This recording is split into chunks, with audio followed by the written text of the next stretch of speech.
ایمان۔ تو اس آدمی نے رسول کریم صلی اللہ علیہ وسلم سے پوچھا، یا رسول اللہ مجھے ایمان کے بارے میں بتا دیجیے۔ قال ان تؤمن باللہ وملائکتہ وکتبہ ورسلہ والیوم الآخر وتؤمن بالقدر خیرہ وشرہ۔ قال صدقت۔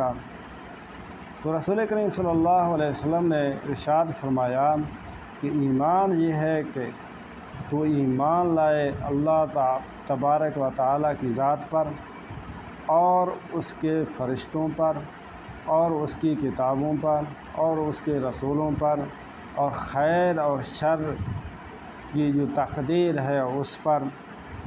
تو اس آدمی نے کہا کہ صدقت، یا رسول اللہ تو نے سچ فرمایا۔ قال فاخبرنی عن الاحسان۔ تو اس آدمی نے کہا، یا رسول اللہ مجھے احسان کے بارے میں بتا دیجیے۔ قال